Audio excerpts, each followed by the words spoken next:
늘 말씀을 통해서 문 밖에 계신 주님을 잘 준비하는 자들이 되시기를 간절히 바랍니다. 오늘 본문의 말씀도 계속해서 아무도 모르는 날이라고 하는 설교 제목입니다. 그리스도의 재림의 날은 아무도 몰라요. 이 날을 어떻게 준비할 것인가에 대한 교훈을 주고 있습니다. 따라서 오늘 말씀을 통해서 아무도 모르는 날 잘 준비해서 마지막 날에 약속대로 복을 받는 사랑하는 성도들이 되시기를 간절히 바랍니다. 첫째로 아무도 모르는 날 어떻게 준비해야 되는가? 시한부 종말론자들에게 미혹을 받지 말아야 됩니다. 본문 36절의 말씀을 함께 보도록 하겠습니다. 같이 읽습니다. 그러나 그날과 그때는 아무도 모르나니 하늘의 천사들도 아들도 모르고 오직 아버지만 아시느니라. 그날과 그때는 그리스도께서 재림하시는 날과 시각을 말씀하고 있죠. 근데 그날은 아무도 몰라요. 하늘의 천사도 모른다. 당연히 천사는 피조물이니까 모를 수 있죠. 그런데 예수님께서 스스로 말씀하시기를 아들도 모른다 라고 말씀하고 있어요. 이 말을 잘못 이해하면 예수님의 신적 권위가 훼손될 수 있습니다. 하나님 아버지와 나는 하나다 이런 말씀하셨죠? 요한복음 10장 30절 나와 있어요. 함께 봅니다. 나와 아버지는 하나이니라 하신대. 또 시편 139편 2절 이하에 보면 우리 주님께서는 모든 것을 아시는 전지전능하신 분임을 말씀하고 있죠. 함께 봅니다. 주께서 내가 앉고 일어섬을 아시고 멀리서도 나의 생각을 밝히 아시오며 나의 모든 길과 내가 넘는 것을 살펴보셨으므로 나의 모든 행위를 익히 아시오니 여호와여 내 혀의 말을 알지 못하는 것이 하나도 없으시리이다. 우리 예수님은 전지전능하신 하나님이심을 믿으시기를 바랍니다. 그러면 아들도 모른다. 이 말씀은 어떻게 이해해야 될까요? 예수님께서는 두 가지 성품을 가지고 있어요. 신성과 인성입니다. 다시 말하면 예수님은 참 하나님이시면서 참 사람이십니다. 그래서 우리가 복음서를 통해서 보면 예수님의 사람의 모습도 많이 볼 수도 있고 예수님께서 하나님 되심도 많이 볼 수가 있죠. 오늘 본문에서 아들, 이 아들이라는 말은 예수님의 인성을 말하는 거예요. 다시 말하면 예수님의 인성적인 측면에서는 그날을 모른다라고 말씀을 하신 겁니다. 자, 그러면 하나님이신 예수님께서 왜 이 날을 알려주지 않았을까? 바꿔 얘기하면 만일 예수님이 이 날을 알려주셨다 라고 하면 어떻게 됐을까요? 성경에 예수님이 2020년 12월 31일에 이 땅에 내가 다시 올 것이다 이렇게 날짜를 확인을 했어요. 이 세상이 어떻게 될 것 같아요? 혼란스러울 겁니다. 하나님 앞에 예배드리는 교회도 없을 것이고요. 복음도 안전할 것이고 말씀대로 사는 사람도 없을 것이고 하나님을 영화롭게 하는 자도 없을 것이고 왜? 12월 30일까지 내 마음대로 살면 돼요. 그날이 확정됐으니까 그 전날만 예수 믿고 그 전날 그냥 밤새 예배드리고 그리고 그날 우리가 약속대로 복을 받으면 되잖아요. 그거는 하나님이 원하시는 게 아니에요. 따라서 이 날을 아무도 모르는 날로 주님이 말씀하셨다라는 것은 성도들에게 항상 깨어서 준비해야 한다고 하는 것을 의미해 주고 있어요. 이 날을 모르니까 지금도 우리는 예배드리고 기도하면서 이 날을 준비하고 있죠? 그래서 우리가 준비를 원하시는 거예요. 뿐만 아니라 이 날을 모르니까 하나님 앞에 택함받지 못한 자들은 결국 이 날을 준비해야 하네요? 안 하다가 멸망받는 길로 가도록 되어 있는 겁니다. 여러분, 우리에게 주는 교훈이에요. 그리스도께서 약속대로 이 땅에 오시는 날은 아무도 모르는 날입니다. 따라서 오늘날 그리스도의 재림을 준비하는 성도들은 시한부 종말론자들, 시한부 종말론이라는 것은 예수님의 재림을 날짜를 말하는 자들이에요. 시간을 말하는 자들. 이러한 자들에게 미혹을 받으면 돼야 안 돼요? 미혹받지 말라는 거예요. 미혹받으면 멸망당하는 겁니다. 그런데 우리 기독교의 역사에 초대교회부터 지금까지 시한부 종말론자들이 계속해서 있었다는 거예요. 가장 큰 미혹은 이제 999년 12월 31일에 예수님이 재림한다. 이게 유럽에서 나타난 시한부 종말론인데, 그래서 많은 유럽의 사람들이 산에 올라가서 재림의 주님을 기다리고 부활하기를 준비를 했어요. 근데 천년도가 왔습니다. 천년이라는 단어가 안 올 거다라고 해서 그렇게 주장을 했던 거예요. 미국에도 수많은 시한부 종말론자들이 있었고, 그 유명한 교단 하나가 여호와의 증인이죠. 이들은 예수님께서 1874년에 재림할 것을 말씀했지만 재림을 안 했어요. 이게 영적 재림했다. 그래가지고 1914년부터 천년왕국의 시작을 주관하고 있고, 천년왕국, 그래서 왕국회관이라 그래요. 그들은 자기들은 지금 천년왕국 시간에 왕국회관에 참여하고 있다, 이렇게 스스로 주장하고 있는 자들입니다. 우리나라에도 역사에 많은 시한부 종말론자들이 있었는데, 그 중에 가장 기억하기 쉬운 것이 우리가 다미성교회 이장림 목사라고 하는 사람이 있었죠. 1992년 10월 28일 예수님이 재림한다. 그래서 사회에 큰 혼란을 일으켰고 많은 성도들이 미혹을 받았습니다. 마침 지난 목요일에 KBS에서 밤 시간에 당시에 있었던 화면들을 오랜 시간 보내줬어요. 휴거에 대한 제목으로 보내줬는데 한번 볼 수 있으면 보시기 바랍니다. 그때에 얼마나 많은 사람들이 그 본부에 모여서, 또는 인천에 모여서 흰옷을 입고 12월 30일 날 저녁에 모여요. 서로 오늘 휴거하십시다, 오늘 휴거합니다, 뭐 그냥 하고, 그리고 이제 찬송을 하는데 얼마나 열광적으로 찬송을 하는지요. 나팔소리 부를 때 하면서 그냥 열렬하게 찬송을 합니다. 좀 휴식을 가져요. 30분 남았대. 또 기도를 합니다. 열정적이기 때문에. 바깥에는 경찰들이요, 혹시 자살할까봐 준비를 하고, 혼란이 일어날까봐 또 그 가족들이 그 화면을 통해서 그걸 다 기다리고 있는 거예요. 10분 남았습니다. 5분 남았습니다. 땡 쳤는데 한 사람도 부활이 안 됐어요. 그대로 있어요. 그래가지고 그 교주된 자는 구속이 됐었고, 근데 그 방송에 그러더라고요. 구속돼서 그분의 쭉 통장을 확인해 보니까 2092년에 주님 재림한다고 해서 지금은 적금 타는 날짜를 94년에 했다라 그러더라고요. 적금 타는 날짜를. 그래서 왜 이렇게 했냐 하니까, 아직 휴거되지 못한 사람들에게 자기는 또 그 사람들 부활시켜서 복음 전해야기 때문에 자기는 이 땅에 남아있어야 된다. 이제 그렇게 변론하는 걸 봤는데 참 어리석어요. 근데 더 중요한 것은 이 어리석음에 미혹받는 자들이 그렇게 많다는 거예요. 얼마나 사람이 미혹받았습니까? 지난해에는 북한 강변에서 목회자 부부가 자살한 사건이 있어요. 시간을 달리해서. 이 목사님은 미국에서 유명한 대학을 나오시고 뉴저지에서 성공적으로 목회를 하시고 은퇴하신 분입니다. 80이 많이 넘으신 목사님이에요. 근데 목사님이 자살한 사건을 돌아보니까 시한부 종말론자들에게 미혹받았던 거예요. 시한부 종말론자가 당신 미국에 있으면 전쟁이 일어나니까 한국의 가평 같은 좋은 곳에 가서 산에 있어야 된다. 그리고 왔어요, 부부가. 그러고 나서 죽어야 된다. 그래야 부활한다. 그러니까 죽은 거예요. 신학을 공부하고 평생 목회했던 분도 이렇게 미혹을 당하고 멸망을 받아요. 여러분, 우리가 조금이라도 조심하지 않으면 누구라도 넘어지게 된다는 거예요. 우리가 가끔 TV를 통해서 구속되어 있지만 그 여자는 목사가 아닌데 사람들 미혹해서 피지가 낙원이다. 그래가지고 한국 사람들 400명 이주시켰잖아요. 그리고 거기서 지금 낙원에서 생활한다 그래요. 지금 문제가 되고 있는 신천지, 이 교주 이만희 씨는 여기가 있는 전도관에서도 있었고요. 그리고 장막성전 유대열이 이제 전도관에서 나온 사람입니다. 거기에 속해 있던 자입니다. 거기 전전하다가 1983년 3월에 신천지를 설립을 해요. 신도들에게 자기는 이긴 자다. 이긴 자는 마귀들, 바다에서 올라온 7 짐승을 이긴 자다. 보혜사다. 왕이다. 이렇게 이제 불려지고 있죠. 이들이 주장하고 있는 종말론은 육체 영생입니다.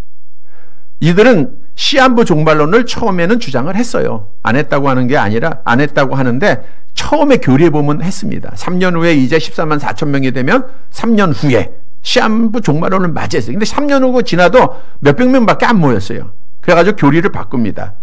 조건부 종말론인데 14만 4천 명만 되면, 계시록에 나와 있는 숫자죠. 이제 우리들은 육체가 죽지 않고 영생에 이르게 되고 왕노릇하게 될 것이다. 이런 주장을 하고 있는 거예요. 그래서 얼마나 많은 성도들을 미혹했습니까? 하나님의 교회는 더 많은 사람을 미혹했죠. 여러분, 이토록 마지막 때가 되면요, 많은 자들이 와서 성도들을 미혹을 해요. 지금도 큰날 재림교회라고 하는 김은영 목사라고 하는 사람은 2030년 3월 18일에 예수님 재림한대요. 거기에 미혹을 받는 성도들이 많습니다. 여러분, 성도들을 미혹하는 자들은 다 마귀여 적그리스도입니다. 요한이서 1장 7절에 말씀하고 있죠. 요한이서 1장 7절 함께 봅니다. 미혹하는 자가 세상에 많이 나왔나니 이는 예수 그리스도께서 육체로 오심을 부인하는 자라. 이런 자가 미혹하는 자여 적그리스도다. 미혹하는 자는 마귀여 적그리스도입니다. 많이 나왔다라는 것은 마지막 때 주님께서 문을 여실 때가 되었다라고 하는 사실을 우리에게 말씀해 주고 있어요. 그런데 미혹을 받아서 오늘날도 신천지에 빠지고 하나님의 교회에 빠지고 시한부 종말론을 주장하는 자들에게 빠져서 넘어지게 되면 그 결과는 뭐예요? 계시록 20장 10절 함께 봅니다. 또 그들을 미혹하는 마귀가 불과 유황못에 던져지니 거기는 그 짐승과 거짓 선지자도 있어 세세토록 밤낮 괴로움을 받으리라. 미혹하는 마귀가 지옥에서 세세토록 괴로움을 받듯 미혹을 받고 넘어지는 자는 지옥에서 영원한 형벌을 받게 된다는 거예요. 그래서 천국 가야 할 하나님의 백성들은 미혹을 받지 말고 끝까지 조심해야 됩니다. 마가복음 13장 5절 함께 봅니다. 예수께서 이르시되 너희가 사람의 미혹을 받지 않도록 주의하라. 미혹을 받지 않도록 주의하시기를 바랍니다. 미혹받지 말아야 돼요. 자, 그러면 어떻게 우리가 미혹받지 않고 신실한 믿음을 잘 지킬 수 있는가? 어린아이들은 자그마한 돌부리에도 걸리면 넘어져요. 그러나 장성하고 힘 있는 자는 쉽게 넘어갑니다. 영적으로도 마찬가지예요. 여러분의 믿음이 어린아이와 같으면 지금 신천지나 하나님의 교회나 이단들에게 빠진 사람들은 다 기독교회에 다녔던 사람들입니다. 미혹받아서 간 거예요. 그래서 교인들에게 전도하는 사람은 무조건 이단이에요. 그리고 오늘 본문에서 말씀하고 있는 것처럼 시한부 종말론에 대해서 날짜를 이야기하는 사람은 다 이단입니다. 여기에 미혹받으면 안 돼. 미혹받지 않기 위해서는 우리의 믿음이 장성해야 돼요. 성장을 해야 됩니다. 에베소 4장 14절 함께 봅니다. 이는 우리가 이제부터 어린아이가 되지 아니하여 사람의 속임수와 간사한 유혹에 빠져 온갖 교훈의 풍조에 밀려 요동하지 않게 하려 함이라. 그러니까 말씀 안에 든든히 서 있고 장성한 믿음을 가진 자들은 어떤 비바람이 쳐도 요동을 해야 하네요? 안 하고 미혹받지 않고 믿음 지키는 거예요. 그래서 우리의 믿음이 성장을 해야 됩니다. 믿음의 성장을 위해서는 어떻게 해야 돼요? 믿음은 들음에서 나고 들음은 그리스도의 말씀으로 말미암는다. 그래서 말씀을 바로 알고 말씀을 듣고 말씀을 지키는 자가 돼야 돼. 그러면 미혹을 받지 않습니다. 미혹을 이겨나갑니다. 마태복음 27장 24절 이하에도 하나님의 말씀을 듣고 행하는 자는 반석 위에 지은 지혜로운 자다라고 말씀하고 있죠. 비가 내리고 바람이 불러도 넘어지지 않는다 그랬어요. 성도 여러분, 마지막 때가 되면 여러분을 미혹하는 자들이 참 많습니다. 예수님이 다시 이 땅에 오시는 날 알아요? 몰라요? 몰라요. 그러니까 그 날을 말하는 자들 전부 이단이에요. 여기에 미혹을 받으면 돼요? 안 돼요? 안 돼요. 말씀 안에 든든히 서서 미혹받지 말고 끝까지 믿음 지켜서 마지막 날에 복을 받는 사랑하는 성도들이 되시기를 간절히 바랍니다. 두 번째로, 세상 일에 빠져 있을 때 아무도 모르는 날은 임한다는 거예요. 본문 37절의 말씀을 보겠습니다. 함께 봅니다. 노아의 때와 같이 인자의 임함도 그러하리라. 노아의 때와 같다라는 것은 노아 때 홍수의 심판을 사람들은 준비를 했어요, 안 했어요? 안 했을 때 홍수의 심판이 임한 것과처럼 그리스도께서 이 땅에 오신다라고 하는 뜻입니다. 그러면 노아 시대의 사람들은 홍수의 심판이 나는 날까지 어떤 일을 했을까요? 38절 함께 봅니다. 홍수 전에 노아가 방주에 들어가던 날까지 사람들이 먹고 마시고 장가들고 시집가고 있으면서, 홍수가 나는 날까지 저들이 한 것은 먹고 마시고 장가들고 시집가는 건 잔치한다는 거예요. 그러니까 쾌락에 빠지고 세상 일에 즐거워하는 거예요. 노세하는 겁니다. 노는 일에 미쳐 있었던 거예요. 그런데 이렇게 준비하지 않고 세상 일에 빠져서 놀고 있을 때에, 쾌락에 빠져 있을 때에 홍수의 심판이 난 것처럼 예수님이 이 땅에 오신다는 거죠. 39절 말씀입니다. 함께 봅니다. 홍수가 나서 그들을 다 멸하기까지 깨닫지 못하였으니 인자의 임함도 이와 같으리라. 그들을 다 멸하기까지, 홍수의 심판에 의해서 온 세상 사람들이 덮고 모든 사람의 목숨을 빼앗을 때까지 그들이 몰랐던 것처럼, 세상 일에 빠져 있었던 것처럼, 저들이 파멸을 받은 것처럼, 알지 못했던 것처럼 인자의 임함도 그때 임한다는 거예요. 여러분, 무엇을 우리에게 말하고 있습니까? 세상 일에 빠져 있을 때, 세상의 재미에 푹 빠져 있을 때 예수님이 이 땅에 오신다는 거예요. 예수님이 이 땅에 오신다는 거예요. 노아가 저들에게 하나님이 이 죄악의 광량한 세상 심판할 거니까 방주로 들어오라 말씀했지만 저들은 귀를 열지 않았어요. 농담으로 여깁니다. 도리어 방주를 짓고 있는 노아를 미친 사람 취급을 해요. 그러나 저들은 다 홍수의 심판이 왔을 때 멸망을 받고 말았다는 거예요. 그런데 여러분, 오늘날 이 시대가 어떤 시대입니까? 디모데후서 3장 1절에서 4절 함께 봅니다. 너는 이것을 알라. 말세에 고통하는 때가 이르러 사람들이 자기를 사랑하며 돈을 사랑하며 자랑하며 교만하며 비방하며 부모를 거역하며 감사하지 아니하며 거룩하지 아니하며 배신하며 조급하며 자만하며 쾌락을 사랑하기를 하나님 사랑하는 것보다 더하며.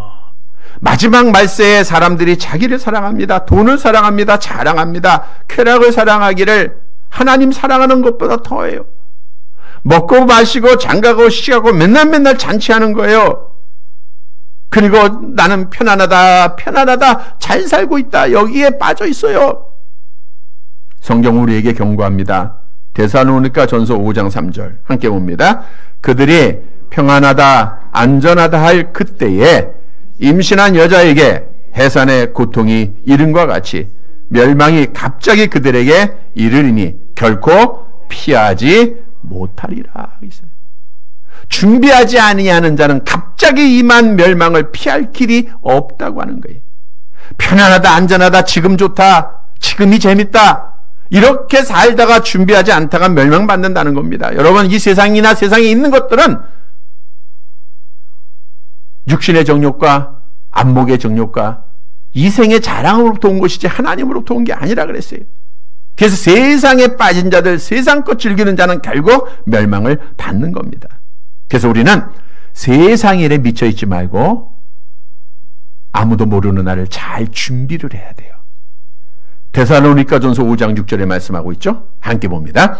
그러므로 우리는 다른 이들과 같이 자지 말고 오직 깨어 정신을 차릴지라. 자, 그러면 노아 시대와 같다라고 하는 이 말씀은 우리가 아무도 모르는 날을 어떻게 준비해야 할 것인가를 교훈해 주고 있습니까?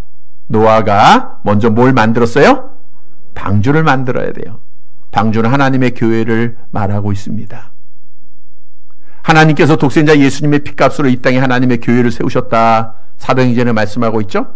근데 예수님이 나를 통하지 않고는 아버지께로 올 자가 없다라고 말씀하고 있어요. 다시 말하면 이 교회는 하나님의 자녀들이 구원이 이루어지는 곳입니다.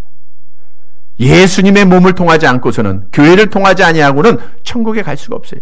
그래서 우리는 하나님의 교회, 이 방주를 잘 만들어가고 또 잘 지켜야 됩니다.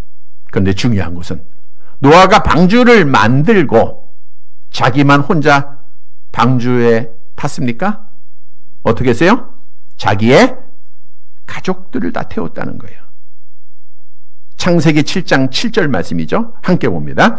노아는 아들들과 아내와 며느리들과 함께 홍수를 피하여 방주에 들어가고, 노아는 혼자 자기만 들어간 게 아니라 아내,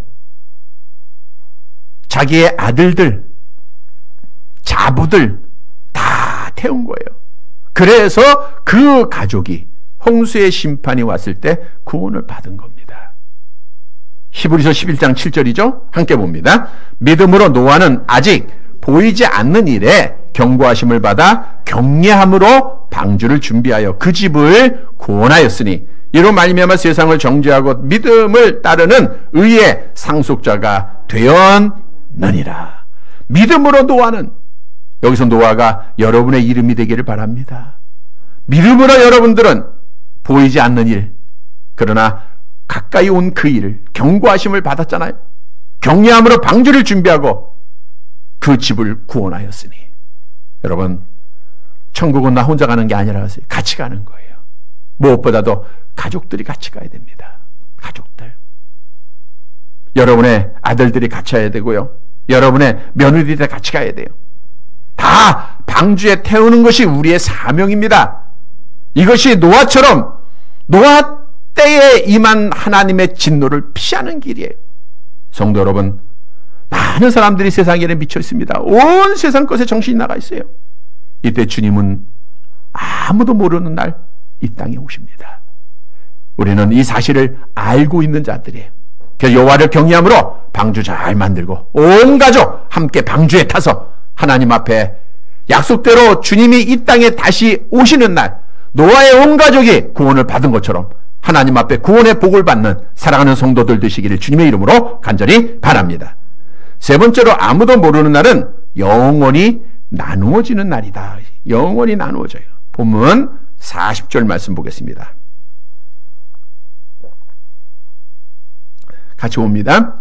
그때에 두 사람이 밭에 있음에 한 사람은 데려가고 한 사람은 버려둠을 당할 것이요. 심판주가 되시는 그리스도께서 이 땅에 다시 오실 때 아무도 모르는 날 반드시 있죠. 구원받을 사람과 버림받은 사람이 나누어지게 된다는 거예요. 한 사람, 원문에는 남성입니다. 그러니까 여기서 밭에 두 사람이 있었다는 것은 두 사람이 다 남자예요. 남자 둘이서 밭에 있었다는 것은 바깥 일 하는 거예요. 직장을 다니고 사업을 경영하고 생업에 종사하는 것을 의미하고 있어요. 그러다가 한 사람은 데려가고 한 사람은 버려집니다. 근데 데려가고 버려진다라는 것은 수동태예요. 심판주께서 하신다라는 것을 의미해 주고 있어요. 뿐만 아니라 두 여자 중에도 서로 나누어지게 되죠. 본문 41절 마지막 절 함께 봅니다. 두 여자가 맷돌질을 하고 있음에 한 사람은 데려가고 한 사람은 버려둠을 당할 것이니라. 맷돌질은 뭐 하는 거예요? 언제 맷돌 하죠? 두부 만들 때. 뭐 하여간 집안일 하는 거죠. 음식을 준비하고. 예, 콩 가는 거예요. 예, 맷돌질 콩 갈아야 돼. 성경에 부엌 일은 여자가 하고 바깥 일은 남자가 하라. 여기에 나와 있잖아요. 지금 여기. 예. 그래서 남자들이 부엌에 들어가는 것은 성경에도 금하고 있는 겁니다. 예. 오늘 시대적으로 우리가 성경을 막 해석해서 그런데 그래서 제가 미국서 목회할 때 처음 가보니까 남자가 부엌에 그렇게 잘 들어가요. 예. 아예 구별이 되더라고요. 남자가 밥을 하면 여자가 설거지하고 여자가 밥을 하면 남자가 설거지하게 돼 있어요. 그게 법이요. 그래서 이 말씀뿐만 아니고 또 사도 바울 서신에도 많이 나와요. 이 말씀을 통해서 남자를 부엌에서 해방 다 시켜줬어요. 제가. 예, 성경적으로 해야 되니까 나중에 그 남자들이 저한테 참 잘해줬습니다. 참 잘해줬는데 구체적으로 얘기하면 시간이 너무 많이 걸고, 어떻든 오늘 본문에 보면 남자는 바깥에서 일하는데 한 사람은 데려가고 한 사람은 남겨져요. 여자는 안에서 일하다가 한 사람은 올라가고 한 사람은 남습니다. 예수님께서도 이런 말씀하셨죠. 요한복음 5장 28절 29절 같이 봅니다. 이를 놀랍게 여기지 말라. 무덤 속에 있는 자가 다 그의 음성을 들을 때가 오나니 선한 일을 행한 자는 생명의 부활로, 악한 일을 행한 자는 심판의 부활로 나오리라. 여기서 선한 일을 행한 자는 영적 선이에요. 예수 믿는 겁니다. 도덕적 선을 말하는 게 아니에요. 예수 믿는 자는 생명의 부활로, 예수 믿지 않는 자는 심판의 부활로 나오게 된다. 나누어질 것을 말씀하고 있어요. 여러분, 우리가 지금 죽으면 우리의 영혼은 어디 가요? 우리의 영혼은 천국 갑니다. 우리의 육체는 어디 가요?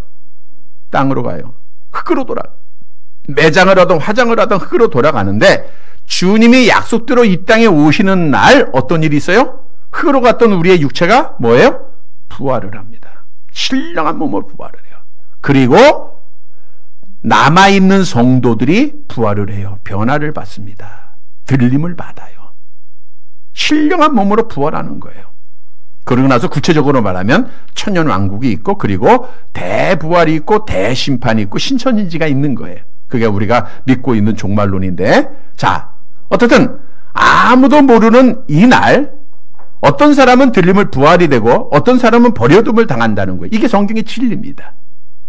어떤 사람은 올라가고 어떤 사람은 그대로 있어요. 여러분, 고린도전서 15장에도 분명히 예수님이 이 땅에 오실 때 어떤 사람은 올라갈 것 분명히 말씀해 주고 있어요. 자, 중요한 것은 나는 예수님이 이 시간 약속대로 오신다고 하면 부활할 것인가 라고 하는 믿음을 가지고 있느냐는 거예요. 나는 지금 예수님이 이 땅에 오십니다. 나는 부활할 수 있습니다. 부활할 수 있는 분들, 손을 드셔야지. 그래도 여러분, 부활은 소망이 아니에요. 나 그렇게 했으면 좋겠습니다. 이게 아니고 믿음입니다. 누가 부활할 수 있어요? 예수님이 말씀했잖아요. 택한 자들. 택한 자들은 누구예요? 택한 자들은, 그러니까 예수님이 택하신 자들, 선택한 자들은 소명을 받게 돼 있고, 소명 받으면 중생 받게 돼 있고, 성령 받게 돼 있고, 성령 받으면 예수를 믿게 돼 있고, 예수를 믿으면 의롭다 내가 칭해 주시고 하나님 앞에 자녀되는 권세를 얻어요. 그러니까 내가 하나님을 아버지, 내가 예수를 그리스도로 믿는 자들은 마지막 날에 첫째 부활에 다 참여하는 거예요. 이렇게 됨을 다시 한번 믿으시기를 바랍니다. 흔들리지 마세요. 이 믿음을 확실하게 가지고 있어야 돼요. 이 믿음만큼은 세상이 병환하고 내가 어떤 병에 걸리고 어떤 상황이 와도 흔들림이 없어요. 나는 지금 죽어도 구원받는다. 지금 주님 오시면 나는 부활한다. 여러분, 이 믿음을 다시 한번 확실히 꼭 가지시기를 바랍니다. 뿐만 아니라 중요한 또 한 가지의 교훈은, 아무도 모르나 나는 들림 받아요. 나는 부활 낼 겁니다. 그런데 남아있는 자들 있어요, 없어요? 있다는 거예요. 함께 예배 드리고 있는데 저희 부천조 한계 성도는 다 부활할 줄 믿습니다. 다른데 예배 드리고 있는데 어떤 사람은 올라가는데 어떤 사람은 그대로 있어요. 예배 드리는데 그대로 있더라고. 집안에서 식사를 하고 있는데, 텔레비전을 같이 시청하고 있는데 나는 올라가는데 아직 남아있는 사람이 있어.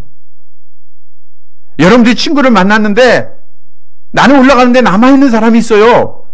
있어요, 없어요? 있습니다. 그 사람도 어떻게 할 거예요? 이 사람들에게는 이 날이 통곡하는 날이에요. 지옥에 가는 날입니다. 고통당하는 날이에요. 여러분, 통곡해야 할, 지옥 가야 할 자들, 이들이 구원받는 길은 오직 하나, 주 예수를 믿는 것밖에 없어요. 복음밖에 없습니다.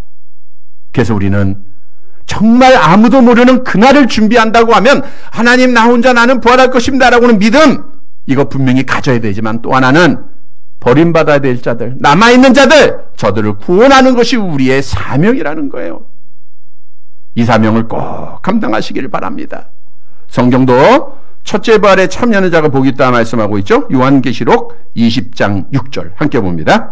이 첫째 부활에 참여하는 자들은 복이 있고 거룩하도다. 둘째 사망이 그들을 다스리는 권세가 없고 도리어 그들이 하나님과 그리스도의 제사장이 되어 천년 동안 그리스도와 더불어 왕노릇하리라. 첫째 부활은 의인의 부활입니다. 그리스도 안에서 죽은 자의 부활이요, 이 땅에 예수를 믿고 있는 하나님의 자녀들이 부활하는 게 첫째 부활이. 첫째 부활이 있다는 것은 둘째 부활이 있다는 거예요. 둘째 부활은 천년 왕국이 끝나고 하는 부활입니다. 성경에 보니까 둘째 부활은 천년 왕국 시에 예수 믿는 작은 아주 소수의 의인과 대부분 악인의 부활이에요. 그리고 하나님 앞에 심판받는 거예요. 그래서 첫째 부활에 반드시 참여해야 됩니다. 첫째 부활에 참여하는 자가 복이 있어요. 성도 여러분, 아무도 모르는 날, 그리스도께서 죄인 마신 그날 첫째 부활이 이루어지는데, 이날 부활하고 또 남아있을 자 우리가 빨리 복음 전해서 저들과 함께 부활에 참여하는 살아가는 성도들이 되시기를 간절히 바랍니다. 말씀을 정리해 드립니다. 여러분, 주님은 약속대로 반드시 이 땅에 오시는데 그날은 알아요, 몰라요? 아무도 모릅니다. 그러니까 아무도 모르는 날 어떻게 준비해야 돼? 첫째로, 야, 예수님이 이제 이때 부활한대, 몇 월 며칠 날 한대, 이 말에 미혹 받으면 돼, 안 돼요? 안 돼. 이게 이단에 빠지지 말아야 돼. 그래야 믿음 지키는 거예요. 두 번째로, 방주에 가족이 함께 타야 돼요. 세 번째로, 부활의 확신을 내가 갖고 또 멸망받을 자, 통곡해야 될 자를 빨리 구원해야 됩니다. 그것이 아무도 모르는 날을 준비하는, 정말 하나님 앞에 복받을 자들이 준비해야 될 자세예요. 사랑하는 성도 여러분, 아무도 모르는 날, 주님이 문을 언제 여실지 몰라요. 그러나 반드시 있습니다. 오늘 말씀 따라 그날을 잘 준비해서 이 날에 우리 가족이 하나님 앞에 약속대로 복을 받는 귀한 은혜가 있게 되기를 주님의 이름으로 간절히 바랍니다. 하나님 아버지, 말씀을 통해서 그리스도께서 이 땅에 다시 오심을 기다릴 수 있는 주의 자녀들로 삼아주심을 감사드립니다. 아무도 모르는 날입니다. 거짓된 이단들에게 미혹에 넘어지지 않고 끝까지 믿음을 지키는 사랑하는 성도들 되게 하옵소서. 방주에 온 가족 함께 타서 구원받게 하시고, 내가 예수를 그리스도 믿으면 나는 첫째 부활에 참여한다고 하는 확실한 믿음을 다시 한번 허락해 주시고, 통곡해야 할 자들 복음 전해서 속히 저들을 구원하는, 그래서 아무도 모르는 날을 잘 준비해서 하나님 앞에 복받는 사랑하는 성도들 되게 하옵소서. 예수님의 이름으로 기도드리옵나이다. 아멘.